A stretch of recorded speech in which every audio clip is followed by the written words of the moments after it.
all the stuff that I say on this podcast, because a lot of people judge me and they're like, well, John, you did this. Like you cheated, you had an unsuccessful relationship, you know, whatever. And they list all the things, or, oh, you just had an issue. You and Nicole had a fight the other, week or what. I don't think people get in this instance, because that's what you have to look at, right? Because the past is gone. The present, you're doing the stuff. Like, obviously that matters, but because you can choose not to do it right now in the present. But if you keep doing it, you have to look at the future. Like, what is this going to cause to happen? Instead, like, write down the things you're grateful for in your relationship. Right. Because then those questions will go away, because you'll realize what you have right now. And you'll realize that even if you're curious about something because you got married young or whatever, if you look at the things that you appreciate in your relationship and you have a really good relationship, you won't think about those things. And you have something that's good already. Don't mess, because it's hard enough to find that, especially if you're the only person you've been with, you guys got together young and you have a good relationship. Don't mess with that, because whatever you're doing is going to be worse than what you're taking a huge gamble for no return, no payoff, right? Because if you don't have it and you've been together since you're young, then sure, then I think maybe you need to start thinking about things. I mean, I would still say, just get a divorce. Well, I would still say, hey, you got that much time in together, you've only been with each other. See what you can, see if you can make the relationship that you have into what you want it to be. Right. Put the effort. Obviously. And if you can't, then you say, okay, but you get a divorce, you do something, you don't open it and then create all kinds of hurt and problems. And then kids, and we didn't even talk about that. I know. I'm like, should we do a part 2 maybe after next the kids week? are growing up, you could say, well, but it's still, I don't even know if they have kids, but I'm like, do you want your kids to find out? Because everything done in the dark comes to light. Isn't that right. P. Diddy?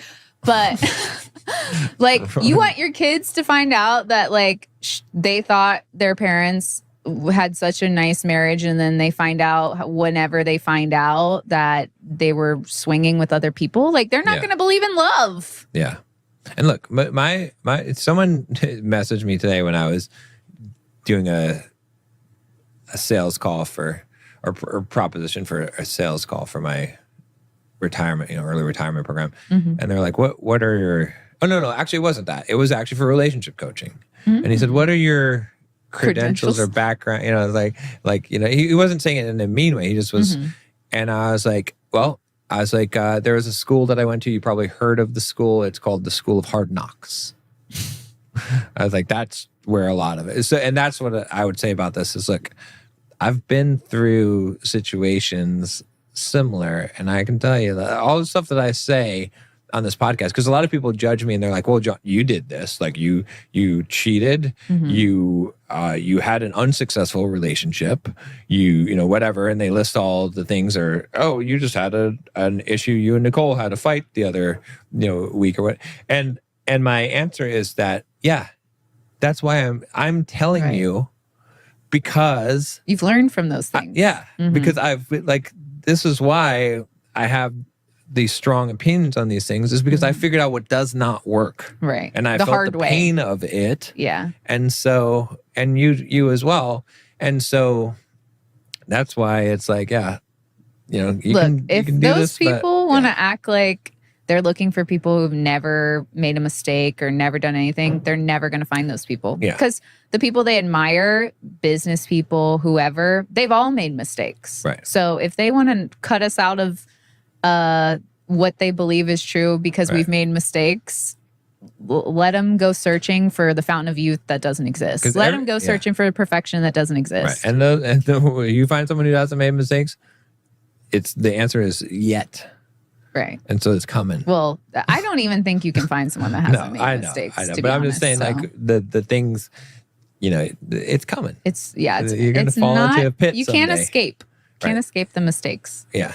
But right. Maybe we'll have to do a part 2, because that is. I mean, I'm sure we'll stir up some debate on the on the topic. So, but it is something. How? I mean, it's an interesting. I don't even know how you can debate what we've said. We've covered so many there's aspects. Some people on the other side of that, obviously, right? That I mean, I'd want to hear their perspective. Yeah, because it makes sense when you tell it a certain way. Right. But I think when you think through all the details like we did and you think about the future, then you realize how flawed that thinking is, that it does not. It's the lack of future thinking that I don't think people get in this instance, because that's what you have to look at, right? Because the past is gone.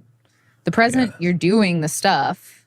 Like, obviously that matters, but because you can choose not to do it right now in the present. But if you keep doing it, you have to look at the future. Like, what is this going to cause to happen? And it's a lot of messy things, not a lot of good things. Well, and look, I think here's something also that is super important. And we're running out of time, but because I coach a lot of guys. By the way, if you want you want some coaching, shoot us the email, betterthanperfectpodcast@gmail.com. But one of the things that is very clear in regards to sex is that what makes the best sex? Is it a technique? Is it? I'm not saying that those things aren't important at all, right? As a master of the techniques, but what is the most important thing? The connection, the intimacy. That's the most important thing, right? Every coaching client of mine, that guy that I've talked to, that's like, oh, it's crazy. This is the best I've ever had. It's like it's the best she's ever had. What makes it different is that you have that strong connection. You've built the relationship, right?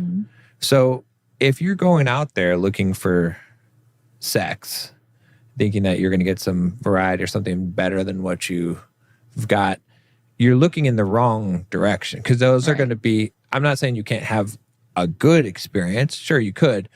But if you want the best, it's going to be one where there's a strong degree of intimacy that's been built up and continued to invest in, because that creates the best. Right. So don't, if you've got that, don't throw it away. You got a steak dinner. Do not go to Subway like we talked about. Don't go to Subway. It's stupid, right? It's stupid. Like, it doesn't.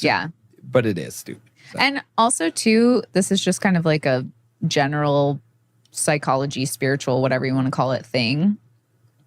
When you have something good like that and you start having all these questions pop up, instead, like, write down the things you're grateful for in your relationship. Right. Because then those questions will go away, because you'll realize what you have right now, and you'll realize that even if you're curious about something because you got married young or whatever, if you look at the things that you appreciate in your relationship and you have a really good relationship, you won't think about those things. Right. Or at least not as much, where then you want to act on them, right? Hey, when I go to a restaurant, a lot of restaurants, I have my favorite meal.